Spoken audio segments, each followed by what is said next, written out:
마태복음 18장 33절에서 38절까지 합독합니다. 이에 빌라도가 다시 관정에 들어가 예수를 불러 가로되 네가 유대인의 왕이냐? 예수께서 대답하시되 이는 네가 스스로 하는 말이뇨 다른 사람들이 나를 대하여 네게 한 말이뇨. 빌라도가 대답하되 내가 유대인이냐? 네 나라 사람과 대제사장들이 너를 내게 넘겼으니 네가 무엇을 하였느냐? 예수께서 대답하시되 내 나라는 이 세상에 속한 것이 아니라 만일 내 나라가 이 세상에 속한 것이었다면 내 종들이 싸워 나로 유대인들에게 넘기지 않게 하였으리라. 이에 내 나라는 여기에 속한 것이 아니니라. 빌라도 가로되 그러면 네가 왕이 아니냐? 예수께서 대답하시되 네 말과 같이 내가 왕이니라. 내가 이를 위하여 났으며 이를 위하여 세상에 왔나니 곧 진리에 대하여 증거하려 함이로라. 무릇 진리에 속한 자는 내 소리를 듣느니라 하신대 빌라도가 가로되 진리가 무엇이냐 하더라. 아멘. 기도하겠습니다. 하나님 아버지 감사합니다. 오늘 또 말씀이 가르쳐 주시는 소중한 하늘의 것들로 옷 입고 온전히 주님 한 분만으로 만족하는 시간이 되게 해 주시옵소서. 예수님의 이름으로 기도합니다. 아멘. 요한복음 제70강에 들어왔습니다. 제목은 진리로 행하는 당당함이라는 제목입니다. 오늘 본문에 보면 예수님은 지금 산 정상에서 바라보시고 말씀을 하는 것이고 빌라도는 산에 접근이 안 된 상태에서 질문하는 그런 상반된 내용을 지금 보고 계십니다. 예수님이 십자가로 가는 길에서 만나는 그 세상의 권세, 이것을 어떻게 대하는가 하는 것이 오늘 본문의 핵심적인 내용입니다. 이 참된 권세라고 하는 것과 거짓된 권세가 어떻게 이렇게 상반되고 어떻게 충돌하는가 하는 것을 다룬다는 것입니다. 오늘 이 진리를 모르는 세계, 이런 존재들도 나름대로 이제 자기를 합리화하기 위해서 이걸 짜맞추는 어떤 과정을 만들어낸다는 것입니다. 각자가 선한 사람이 되기 위해서 이제 핑계를 대는데 그 핑계를 무작정 대는 것이 아니라 사람들이 설득될 수밖에 없도록 그런 과정을 밟는다는 것입니다.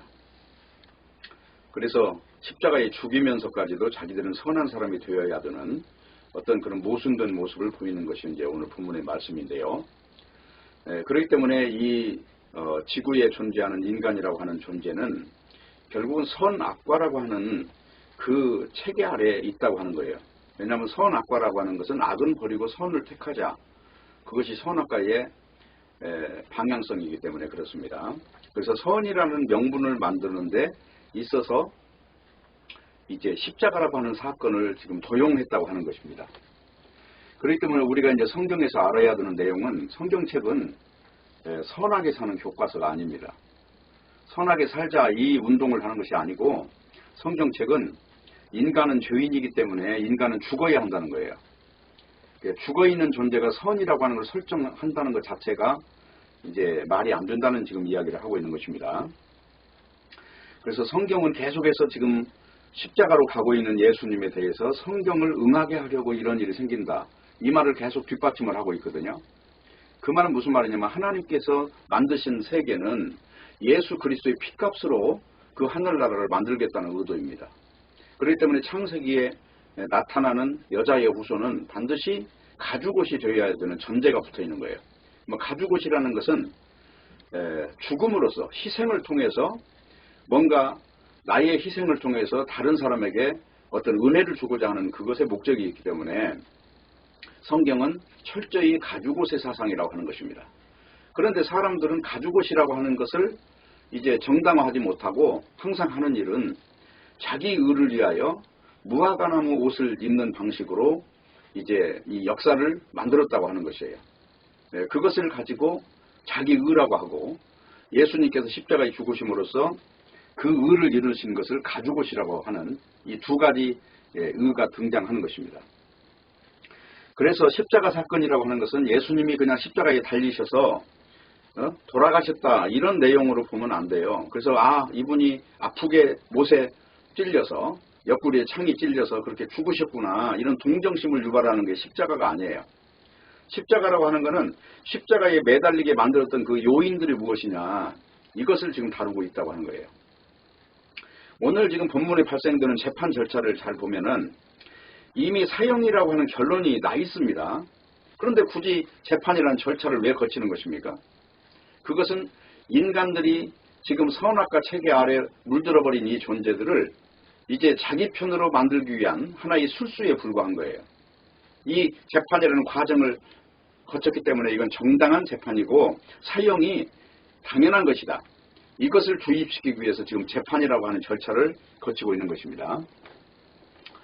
그래서 오늘 본문에 발생되는 재판 절차는 뭐냐면 이미 사형이라고 하는 결론을 내린 거예요. 그리고 재판이라고 하는 것은 인간은 악하면 안 되기 때문에 선이라고 하는 포장지를 씌워야 되기 때문에 그 절차를 지금 밟고 있다고 하는 거예요. 그래서 악한 인간이 선이라는 포장지를 쓰고 만들어낸 최종적인 결과가 십자가 사건이라고 하는 것입니다. 그렇기 때문에 성경에 나오는 십자가는 하늘 권세와 땅의 권세가 어떻게 다른가, 그걸 분기점이 되는 거예요. 그래 십자가 문제 앞에 서면은 십자가로 가는 존재가 있고 십자가를 벗어난 존재가 있어요. 십자가로 가는 존재는 바로 이 십자가로 생기는 모든 문제를 자기가 떠안는다는 거예요. 그런데 십자가를 반대로, 그러니까 빌라도 같은 이런 모습으로 가는 존재들은 이 세상에서도 구원을 받고 그리고 죽어서도 좋은 데 가겠다는 이런 심리가 깔려 있는 것입니다. 그러니까 십자가 앞에 서면 모든 인간이 결론적으로 본체가 드러나게 되는 거예요. 왜 그러냐? 그리스도는 온 세상에서 버림받은 예수였어요. 그런데 오늘 이 재판의 결과가 참 상이한 결과가 나오는데 이 재판을 마치고 난 뒤에 이제 예수님을 놓아주려고 하는 시도를 합니다. 이 빌라도가. 그런데 예수님은 정작 놓아주지 못하고 바라바라고 하는 사람을 놓아주거든요. 이게 지금 종교와 세상, 그러니까 이방인과 유대인들이 합작해서 만들어놓은 재판의 결과예요. 근데 여기 바라바라고 하는 사람을 이 번역을 다른 책을 보면은 교부 시대만 해도 이 바라바 이름이 바라바 예수라고 불렀어요. 예수라는 말은 구원자라는 뜻이거든요. 여우수아, 예수, 호세아 다 똑같이 구원자라는 뜻이에요. 그러니까 바라바라고 하는 자는 구원자라고 하는 이름을 가지고 있어요. 예수도 구원자라는 이름을 지금 가지고 있어요. 근데 구원이 어떤 구원이냐, 이 문제를 다루는 것이 지금 성경의 핵심이라는 거예요. 그런데 십자가상에 달려 죽은 강도 중에서 하나는 이제 네가 메시아면 나를 건져서 이 십자가에 내려오게 하고 너도 지금 죽지 말고 살아나라 이렇게 요청하는 사람이 하나 있었고, 하나는 예수님의 죽음이 자기 죄 때문에 죽는 것이 아니기 때문에 그날에 이르르거든 나를 기억하소서 하는 강도가 하나 있었어요. 십자가에 두 강도가 있죠. 하나는 육을 구원하는 구원해달라고 하는 강도가 있고 하나는 영을 구원해달라고 하는 강도가 등장을 해요. 똑같이 지금 상반된 예수가 등장하는 거예요. 예수 그리스도가 등장하고 예수 바라바가 등장하는 것입니다. 이 두 가지 양상 속에서 우리는 신자로서 어느 쪽의 십자가를 선택해서 가야 할 것이냐 하는 거예요. 육을 구원하는 어떤 형상을 따라갈 것이냐, 영을 구원하는 형상을 따라갈 것이냐. 십자가를 바라보는 이 구도도 두 가지라는 거예요. 결론은 왜냐하면 십자가는 저주기 때문에 저주에서 건짐을 받아야 되는데 이 바라바 예수는 육을 구원하는 상징이 됐다는 것이죠. 그리고 예수 그리스도는 영을 구원하는 상징이 됐다는 거예요. 그래서 로마서 8장에 보면은 육으로 살면 반드시 죽을 것이로되 영으로서 이 육의 행실을 죽여야 산다고 하는 그 말씀이 바로 우리 신자의 최종 바라보는 십자가의 그 초점은 바로 영을 향해서 바라봐야 한다고 하는 것을 시사하는 것입니다. 그렇기 때문에 십자가 앞에서는 누구나 다 가해자가 되어야 되는 거예요. 이유는 뭡니까? 선악과를 먹은 존재라는 것입니다. 지금 오늘 읽은 빌라도 지금 질문을 앞서서 이제 유대인의 대표적인 존재들이 예수님 앞에 질문을 하잖아요. 바로 그 내용이 종교의 대표성을 가진 존재고 지금 빌라도는 이방인의 대표성을 가진 존재예요. 그래서 고린도전서에 보면은 유대인은 표적을 구하고 헬라인은 지혜를 찾으나 부르심을 입은 우리는 십자가밖에 전할 게 없고 십자가밖에 찾을 것이 없다는 지금 이야기를 하는 거거든요. 그럼 표적이 도대체 뭐예요? 유대인들이 구하는 표적은 이 영을 갖고는 이야기할 수가 없는 거예요. 전부 다 유대인들이 바라고 있는 거는 그 로마의 그 폭정 아래에서 구원을 받는. 그러니까 예수님 오기 400년 전에 말라기가 끝나고 그 중간에 그 마카비 형제들이 유대인들을 구원한 것처럼 그런 구세주를 찾았던 것입니다. 그렇기 때문에 진정한 신앙의 형태는 이 육을 대입하면 무조건 안 된다는 거예요. 육으로 살면 반드시 죽을 것이다. 그래서 신앙이라는 것은 영으로만 이야기를 해야 된다는 것을 전제하는 것입니다. 그래서 그리스도 예수는 세상에서 버림받는 예수고 바라바 예수는 세상 방식으로 구원받는 예수라는 거예요. 이 상반된 예수를 등장시킴으로써 예수 그리스도가 과연 누구냐 하는 것을 지금 드러내고자 하는 것이 바로 사도 요한의 의도였다고 하는 것입니다. 그래서 죄의 제목을 보면 죄의 상징인 극악무도한 강도와 하늘의 의의 상징인 십자가가 이렇게 반대로 적용이 됐다고 하는 것입니다. 그러나 십자가라고 하는 것은 어차피 저주예요. 이 저주라고 하는 것이 과연 육으로서 받아야 될 문제냐 아니면 죽어서 과연 예수 그리스도가 이 세상에 속한 왕이 아니라 하늘에 속한 왕이라는 이 점을 염두에 두고 우리가 메시아를 바라봐야 할 것이냐. 이것이 중요하다고 하는 것입니다. 그렇기 때문에 문제는 뭐냐면 육에 속한 잣대를 가지고 선을 추구하기 때문에 항상 육의 유익으로 가는 재판을 한다는 거예요. 우리 인생들이. 다른 말로는 뭐예요? 육을 기준으로 선을 만든다는 거예요. 그래서 사랑이라고 하는 것이 육으로 보면 사랑이 성립이 될 수가 없어요. 왜냐하면 십자가에 죽었기 때문에. 만약에 십자가에 안 죽고 육이 살아나는 어떤 걸 구원으로 정의한다면 예수님은 그걸로 실패로 끝난 겁니다. 네? 지금 오늘날 누굽니까? 문선명이가 주장하는 예수가 십자가가 실패였다고 하는 그 이론이 되는 거예요. 그러니까 문선명이가 주장하는 그 구원 이론은 이 영에서도 구원받고 육에서도 구원받자. 그것이 지금 통일교 사상이거든요. 네. 오늘날도 마찬가지예요. 교회라고 하는 곳에 가보면 거의 다 다루는 게 육을 다루잖아요. 네? 그래서 기도 제목을 적어놓고 전부 육의 기도를 하고 있잖아요. 성경은 왜 마태복음 6장에 가면 무엇을 먹을까 무엇을 입을까 기도하지 말라고 하느냐. 너희는 그런 걸 위해서 기도하는 존재가 아니다. 너희는 적어도 영적인 존재다. 그렇기 때문에 너희는 육을 위해서 무엇을 먹을까 무엇을 입을까 이런 건 걱정하지 마. 하나님이 다 알고 계셔. 그래서 너희는 그의 나라와 그의 의만 구해. 다른 건 볼 필요 없어. 무조건 영적인 사람이 돼서 그 앞으로 가. 이게 성경 이야기잖아요. 그렇기 때문에 우리가 육에 속한 존재냐 영에 속한 존재냐 하는 것은 그렇게 중차대한 문제가 있는 것입니다. 그러니까 육을 기준으로 선을 만드는 모든 자들이 사실은 육적 존재라는 거예요. 진리와는 동떨어진 결과를 가져오기 때문에. 그래서 성경이 육을 죄로 지정하는 이유가 뭐예요? 로마서 8장을 한번 보세요. 참 중요한 이야기입니다. 자, 우리가 로마서 8장은 달달 외워서 알고 있지만 로마서 8장을 한번 보세요. 3절이에요. 율법이 육신으로 말미암아 연약하여 할 수 없는 그것을 하나님은 하시나니. 그러니까 육신으로 어떤 선에 도달할 수 없다는 거죠. 여기서 말하는 선은 뭐예요? 하나님의 기준에 도달할 수 없다는 거죠. 율법을 지켜서는 안 된다는 지금 말씀을 분명히 하고 있는 것입니다. 하나님은 하시는데 그 하나님이 하는 방법이 뭐냐면 곧 죄를 인하여 무엇을 인하여? 죄라고 하는 이것을 근거하기 때문에 결국은 아들을 죄 있는 육신의 모양으로 보냈다는 거예요.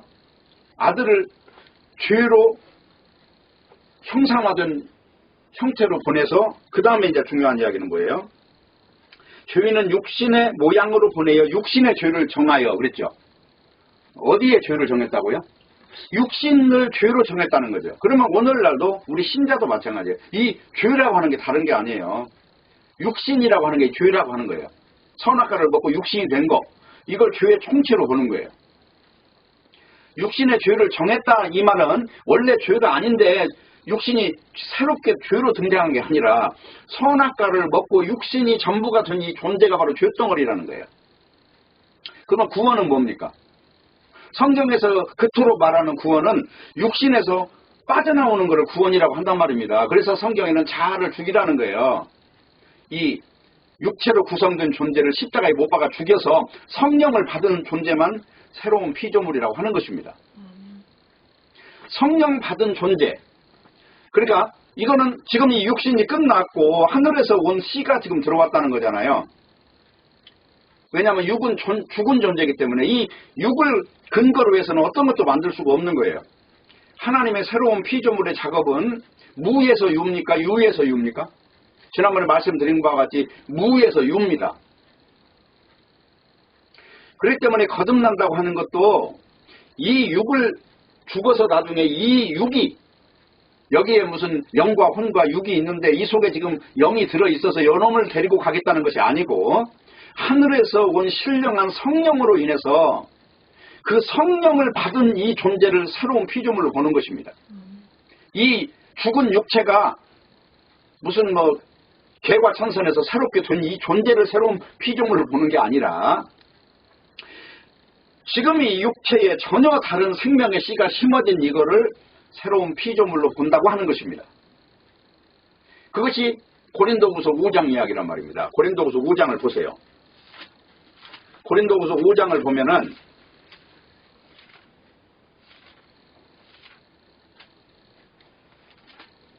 5장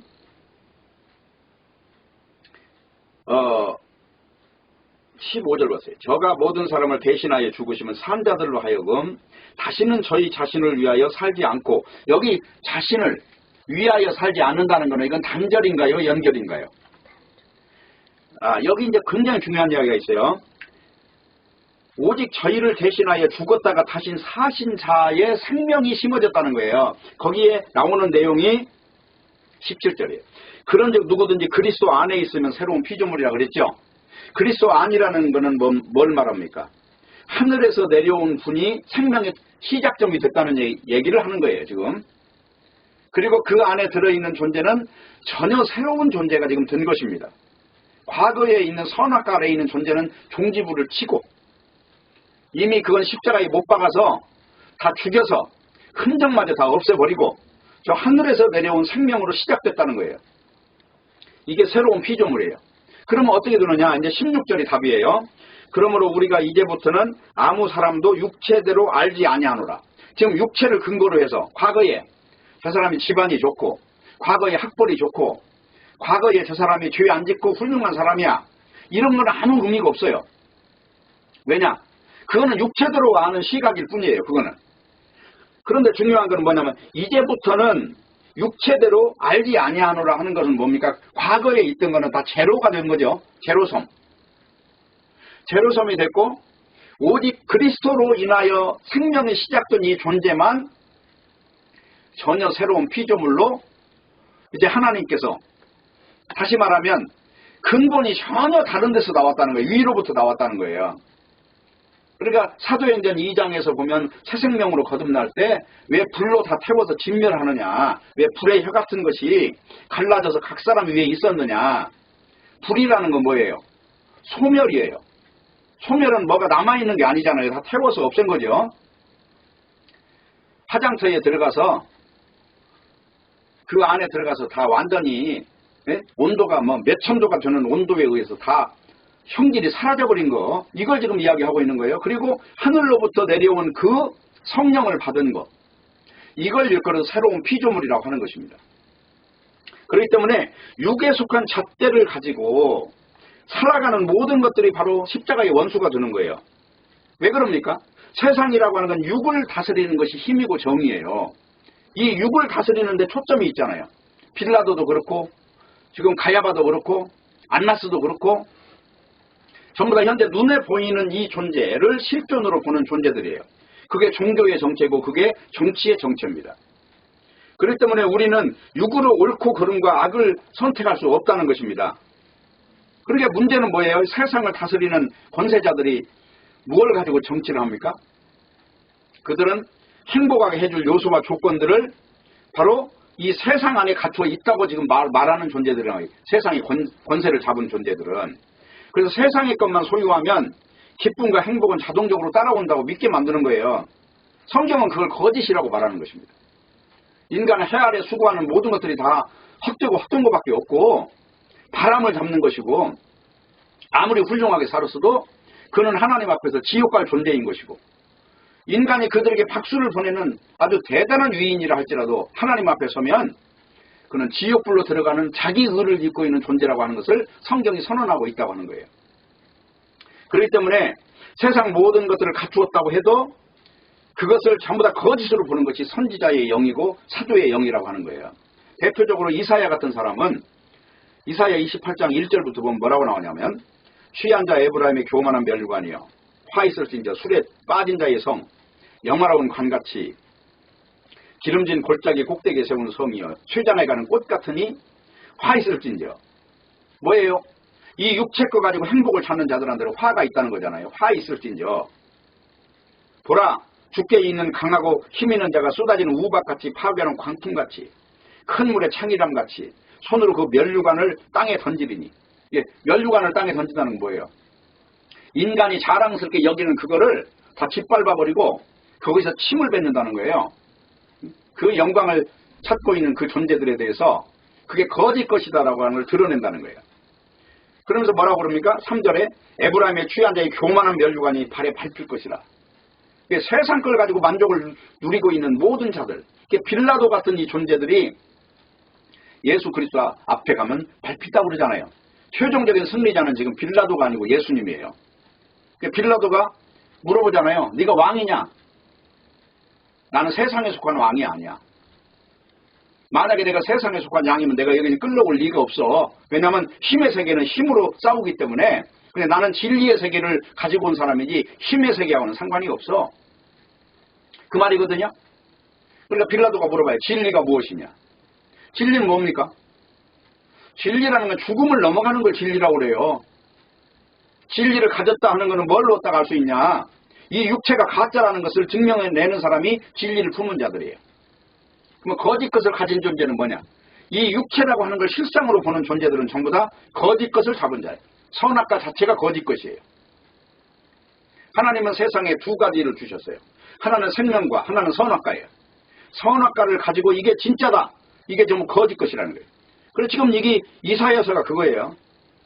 교만한 멸류관이 밟힐 것이고 기름진 골짜기 꼭대기에 있는 그 영화가 쇠잔하에 가는 꽃이 여름 전에 다 쇠잔하에 가는 것이다. 인간의 육체를 가지고 이게 영광스럽다. 사람들에게 박수 받는 거 이것이 바로 상급이다. 이렇게 외치는 자들이 전부 다 마치 꽃이 시들어가는 모습이라 하는 것입니다. 그래서 만군의 여호와께서 그 남은 백성에게 그 남은 백성이 뭡니까? 바로 신앙으로 사는 이사야 같은 사람들을 말하는 거예요. 그렇게 하늘의 영을 받은 존재들에게는 영화로운 멸류관이 되시며 아름다운 화관이 되실 것이다. 지금 이사야가 말하는 내용이 야고보서에도 나와요. 야고보서에 보면 뭐예요?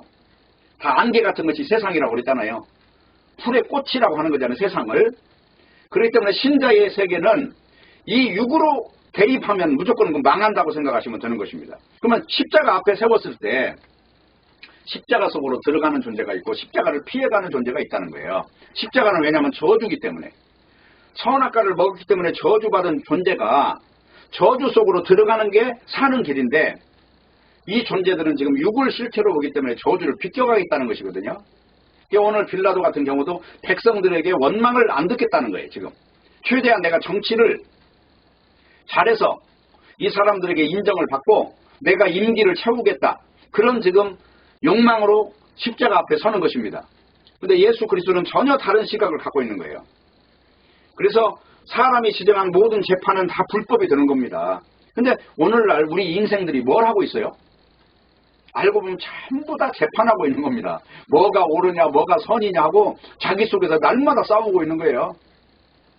그리고 죽지 않는 길로 가는 게 선한 것이고 그것이 의롭다는 것이에요. 인간들이 말하는 모든 것들이. 정치가 뭐예요? 어떻게 하면 좀 더 육체가 편안해질까? 이걸 추구하는 게 정치 아니에요? 종교는 뭡니까? 그리스도교가 아닌 모든 종교는 뭐예요? 이 땅에서 잘 먹고 잘 살고 신에게 빌어가지고 집안 잘 되고 가정이 무탈하고 죽어서는 좋은 데 가겠다는 게 종교잖아요. 그렇기 때문에 성경에서 말하는 십자가 사상과 이게 충돌한다고 하는 거예요.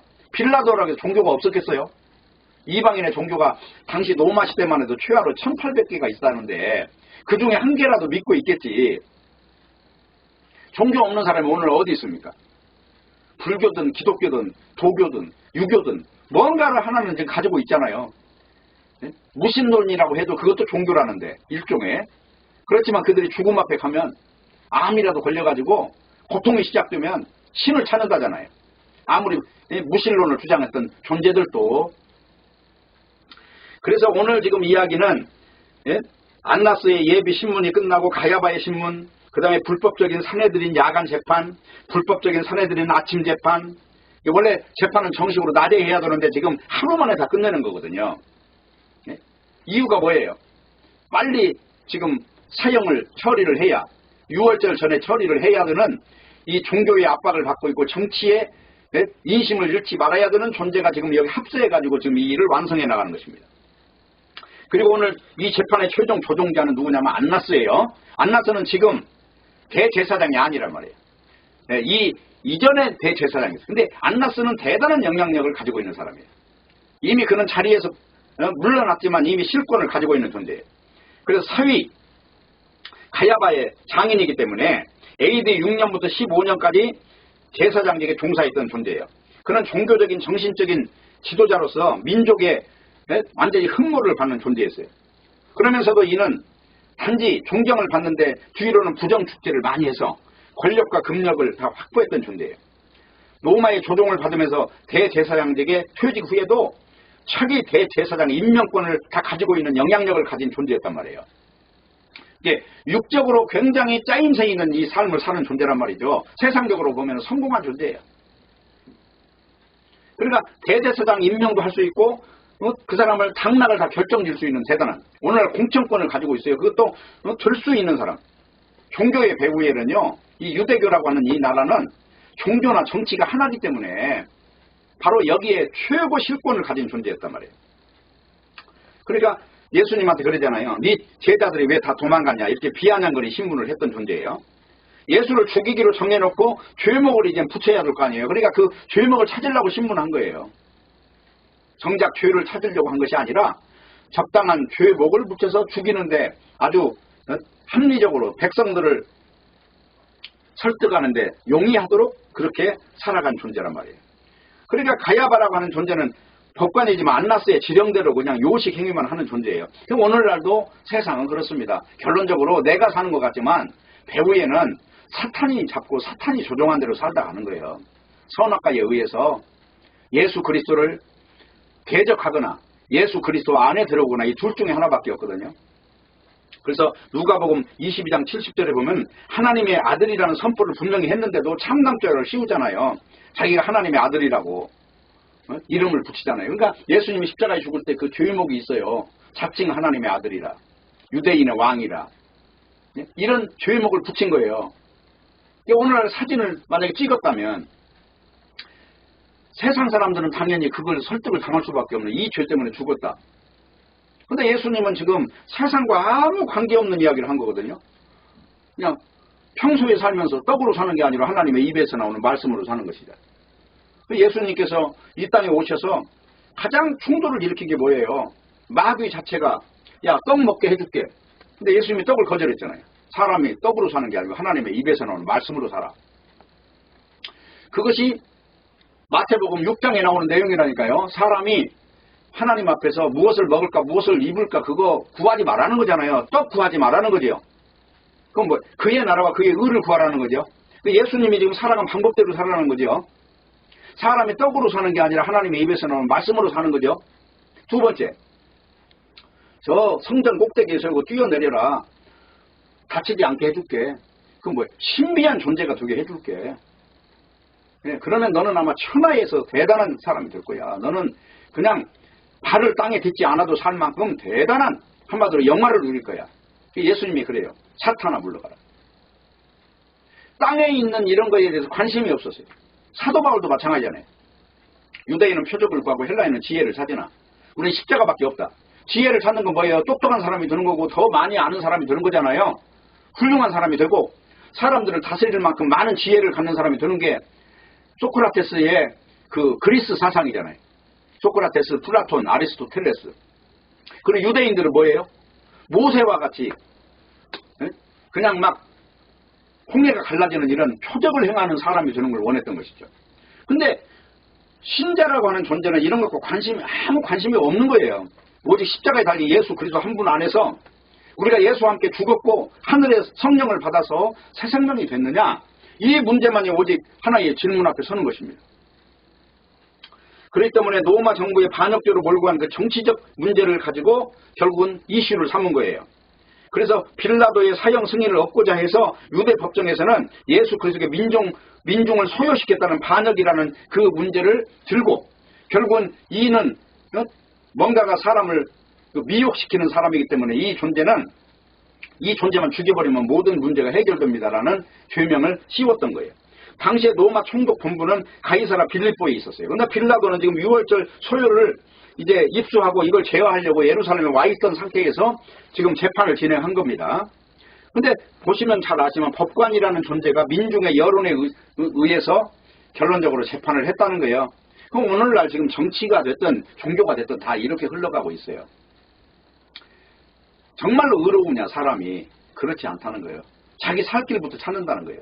대통령이 되면 누구나 재산을 숨겨야 그 다음 차기 때 그 핍박을 면할 수 있다는 것이고, 그러니까 다 임기 때 재산을 모르게 축적하는 것이 일반 상식이 되어 있는 거잖아요. 네? 그래서 오늘 지금 빌라도는 예수님께 죄가 없는 걸 알고 있어요. 그런데도 죄를 만들어 엮어서 넣은 거예요. 왜 그래요? 자기가 살아남으려고 그렇게 했던 것입니다. 오늘날 우리는 빌라도가 아니다 이렇게 할 수 없는 이유는 우리가 예수 그리스도의 메시아 안에 들어간다는 것은 지금의 육체 전체를 부정하는 거예요. 지금 육체 자체가 지금 가야바이고 그리고 빌라도가 바로 나라고 하는 존재라는 것이에요. 이것을 인정할 때 비로소 십자가의 도가 뭔지를 알게 된다는 거예요. 그래서 십자가를 알고 나면 지금 석방을 시도했던 이 모든 것들이 그것이 선이 아니고 그게 악이었구나. 결국은 그 자리에서 만약에 예수 그리스도가 메시아라고 하는 사실을 안다면 자기는 옷을 벗어버려야 되는 거예요, 지금. 그리고 세상에서 미움을 받는 쪽으로 가서 그 자리에서 장렬히 죽음을 선택해버려야 되는 것입니다. 그런데 지금 빌라도뿐만 아니라 여기 제자들까지도 다 예수님을 배신하고 있는데 여기서 누가 옳은 사람이라고 말할 수 있겠냔 말입니다. 그렇기 때문에 육으로 사는 모든 존재는 성령이 오기까지는 무조건 예수님의 대적자, 빌라도가 돼야 된다 하는 것입니다. 성령이 오고 난 뒤에도 우리가 육이 남아있을 동안에는 어쩔 수 없이 육이라고 하는 것을 인정할 수밖에 없잖아요. 배고프면 먹어야 되고 졸리면 자야 되잖아요. 그래서 오늘 결론적으로 말씀을 드리고 싶은 얘기는 백성들의 재판을 간청하기 때문에 할 수 없이 재판을 했지만 그의 재판은 자기 주체성이나 기준이 없어요. 자기가 바라봤던 대로 예수님에게 무죄선언을 하는 게 아니에요, 지금. 그래서 중요한 것은 빌라도와 예수님의 만남이 뭐냐 하는 거예요. 그것이 바로 우리 인간과 영이 만나는 지금 상태라고 하는 것입니다. 그래서 빌라도의 질문은 딴 게 아니에요. 네가 유대인의 왕이냐 이거였고, 예수님의 대답은 네가 스스로 하는 말이냐 다른 사람들이 나를 대해서 한 말을 지금 묻고 있느냐 이 질문을 하고 있잖아요. 그러면 이 질문이 뭐예요? 너의 의도가 네가 지금 주관자냐 객관자냐 이걸 묻고 있잖아요. 너는 이 사건이나 사물을 볼 때 이 문제가 너의 문제냐 이게 지금 다른 사람의 문제냐. 오늘날 모든 사람이 이 자기 인생을 객관적으로 바라본다는 거예요. 그렇기 때문에 예수를 믿지 못하는 문제가 다 여기서 발생되는 것입니다. 예수 그리스도를 믿는다고 하는 것은 내가 바로 가해자고 예수를 죽인 자다. 이걸 알고 나면 누구든지 사도바울처럼 변하겠죠. 죄인 중에 괴수구나. 예수 그리스도의 은혜 없이는 살 수 없는 존재로구나. 이걸 발견할 텐데 그렇지 못하는 이유가 뭐예요? 나는 객관자라는 거예요. 내 인생에서. 그래서 사람마다 사는 거 보면 다 비교하면 살잖아요. 남하고 비교. 그 이유가 뭐예요? 남의 저울에다 나를 올려놓는 거거든요. 그래서 결국은 나는 주관성이 없다는 거예요. 남과 나를 비교하면서 나라고 하는 존재의 가치를 찾겠다는 거거든요. 이 자체가 벌써 인간이 삐뚤어졌다는 거예요. 인간은 누구나 다 사실은 주관적 존재인데 객관적인 존재로 살다 간다는 것이죠. 이것에 대해서 시각이 바뀌는 것을 성령 받는다고 그래요. 성령 받으면 어떤 문제가 생기냐면 공격을 당하니까 내가 나를 모르고 있다가 어느 날 공격을 계속 당하는 거예요. 히브리서 4장에 나온 대로 하나님의 말씀은 좌우의 날선 어떤 검보다도 예리하여 혼과 영과 심령과 골수를 막 찔러 쪼개니까 고통을 당하잖아요. 고통을 당하니까 이 실체가 이제 서서히 허물을 벗기 시작하는 거예요. 그러면서 말씀만 딱 남는 겁니다. 이것이 바로 교만이 벗겨지는 과정이고 이기심이 벗겨지는 과정이에요. 교만이 껍질을 벗고 나면 그때 인간의 실체가 드러나요. 그래서 많이 두들겨 맞는 거예요. 마치 욥과 같이. 욥이라고 하는 사람이 70년간을 두들겨 맞아요. 그 성경에 보면 그 쉽게 말하면 그냥 털리는 거거든요. 키질을 당하는 거예요. 키질. 키질이 뭔지 아세요? 옛날에 키가 이렇게 곡식을 가지고 저기 바람을 향해서 날렸다 받았다 하면은 바람이 껍데기는 다 쫓아내는 거예요. 키질을 당하는 거예요. 그래서 우리가 그리스도 안에 있다는 얘기는 육이 털림을 당하고 마지막으로 영만 진짜구나는 그 고백이 터져나오게 만드는 거예요. 그래서 예수님은 지금 네가 유대인의 왕이냐 이 질문 앞에서 뭐라고 대답을 했어요? 이게 네가 관심이 있어서 물어보는 게 소문 따라서 지금 질문하는 거냐. 그러면서도 빌라도한테 당당히 맞서잖아요. 기죽지 않고. 한마디로 빌라도가 예수님을 쳐다보니까 눈빛이 성성하니까 바라볼 수 없을 정도의 그 위세를 가지고 있어요. 권세를 가지고. 지금 곧 죽는 분인데도 그 죽음에 대해서 의식하지 않고 벌써 영으로 걸어가는 그 당당함이 서려 있는 거예요. 그러니까 빌라도가 기가 죽은 것입니다. 그리고 기가 죽었을 뿐만 아니라 이제 빌라도는 이제 마태복음이나 다른 복음서에 보면은 그 부인이 빌라도의 아내가 그분은 함부로 손대면 안 된다는 그런 이야기를 꿈에 너무너무 괴로웠다는 거예요. 그래가지고 남편에게 전해주니까 그 재판을 하는 내내 예수님 앞에 서 있는 내내 벌벌 떨면서 재판을 진행했던 것입니다. 그렇기 때문에 십자가 앞에 서는 존재들은 다른 거 볼 거 없어요. 내가 십자가 안에 있느냐 십자가 밖에 있느냐 이걸 보면은 그 사람이 예수 믿는 사람인가 아닌가를 알 수 있는 거예요. 십자가 안에 있다는 얘기는 지금 육적 조건은 따질 거 없어요. 그가 창녀가 됐든 세리가 됐든 직업 가지고 따질 필요도 없는 거고 그가 뭐 소주기는 백정이 된다 해도 그건 아무 가치가 없는 거예요. 육으로 생긴 모든 것들은 일체 가치가 없다. 그냥 우리는 예수 그리스도 안에 성령을 받은 그 새 생명만이 가치가 있다는 것을 가지고 우리가 진리를 향해서 걸어가는 존재가 돼야 되는 것입니다. 그러니까 예수님 최종 답변이 뭐예요? 무릇 진리에 속한 자는 내 소리를 듣느니라. 이 말이에요. 빌라도가 진리가 무엇이냐 이렇게 보니까 진리에 대해서 관심을 가지지 아니한 존재를 지적하면서 진리를 네가 정말 관심이 있다면 내 소리를 들을 것이다. 내가 말하는 말의 의도를 네가 관심을 갖고 질문을 할 것이다. 근데 너는 지금 진리에 관심이 있는 자가 아니야. 너는 단지 나에게 죄를 찾으려고 나라고 하는 존재를 통해서 너의 그 정치적인 입지를 유지하기 위한 하나의 방편으로 삼는 존재에 불과해. 라고 하면서 전혀 흔들리지 않고 답변을 하시는 예수님의 모습을 볼 수가 있습니다. 그래서 마지막으로 요한복음 19장 8절을 보면은 빌라도가 이 말을 듣고 더욱 두려워했다 그래요. 유대인들의 고발을 통해서 하나님의 아들이라고 했던 이 말을 들었을 뿐만 아니라 자기 아내에게 대해 아내가 말해줬던 그런 내용까지도 들어있어요. 마태복음 27장 19절에 보면 총독이 재판자리에 앉았을 때에 아내가 사람을 보내요. 저 옳은 사람에게 아무 상관도 하지 마옵소서. 오늘 꿈에 내가 그 사람에게나 애를 많이 썼나이다. 지금 이렇게 지금 말을 했거든요. 그러니까 빌라도는 지금 두렵고 두려운 거예요.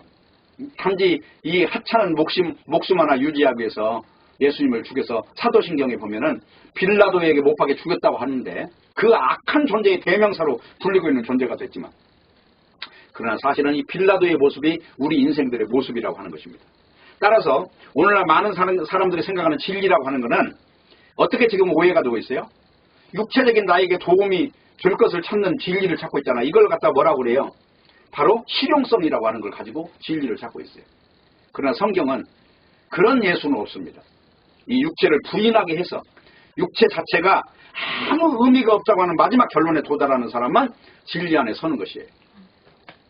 그래서 빌라도의 진리라는 건 뭐였어요? 손에 만져주고 나에게 유익하고 내 총독 자리를 유지하게 하는 그런 진리를 찾았던 것이고 예수님은 그런 빌라도와는 충돌했다는 것입니다. 그래서 이 세상에 속하지 아니한 나라는 결국은 그게 실상인데 그걸 허상으로 본 것이고 그리고 믿음이라고 하는 것은 이 세상에 보이는 것들이 허상이고 주님이 약속하신 그것만이 실상이라고 하는 것을 인정하는 거예요. 그래서 히브리서에 보면은 믿음은 바라는 것들이 실상이요 보지 못하는 것의 증거라고 그랬어요. 그래서 우리는 바라고 있고 지금 앞으로 기다리고 있는 그 나라를 향해서 오늘 우리에게 주어지는 어떤 핍박이나 환란이 온다 할지라도 요한복음 17장에 나오는 대로 예수님을 믿는 사람은 미움을 받는다고 그러잖아요. 왜 그럽니까? 현실을 부정하기 때문에 그래요. 현실을 부정하는 존재가 얼마나 그들이 볼 때는 미친 사람처럼 보이겠느냐. 그러나 예수님의 말씀이 실상이고 성경대로 흘러갑니다. 세상은. 그래서 무화과나무 옷을 입고 있는 존재에게 가죽옷을 입혀주고, 그래서 하나님의 나라가 도래하는 거, 이 성경이 약속하신 이 언약이 그거예요. 이 세상은 다 불로 태워져서 없어지고 마지막에 하나님의 나라가 도래하는데, 그 나라는 영원한 세상이다.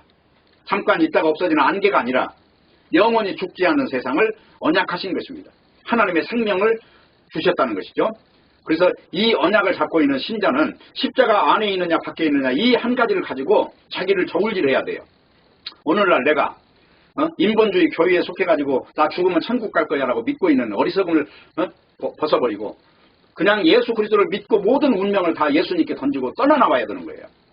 세상을 버려버리고 마치 아브라함처럼 본토 친척 아비집을 버리고 나오는 거예요. 가나안 땅을 향해서 출애굽을 하는 거예요. 애굽에 있는 존재들이 애굽을 버리고 가나안 땅을 향해서 걸어가는 것처럼 세상과 세상에 속한 모든 것들을 버려버리는 것, 바로 이것을 신앙이라고 하는 것입니다. 마지막 결론은 십자가 안에 있느냐 밖에 있느냐 이 차이가, 그 십자가에 과연 예수님과 내가 한 패가 되느냐, 아직까지 객관적인 예수님이 되어 있느냐. 그래서 예수님과 운명이 똑같아진 존재를 십자가 안에 있는 존재라고 말하는 것입니다. 모쪼록 이런 축복이 오늘 말씀을 듣는 여러분에게 임하시기를 바라고, 바로 이 하늘 권세가 세상 권세 앞에서는 세상 권세를 아주 우습게 알아버리는 게 하늘 권세라는 사실을 우리가 알면서 이 축복을 충만히 누리시는 모두가 되시기를 바라겠습니다. 기도하겠습니다. 하나님 아버지 감사합니다. 오늘 또 말씀을 주셨사오니 말씀 안에서 우리가 방향을 찾게 하시고 우리가 잘못되어 있는 모든 사슬을 끊어버리고 예수 그리스도의 성령으로 인하여 끌림을 받는 저희들이 되도록 인도하여 주시옵소서. 예수님의 이름으로 기도합니다. 아멘.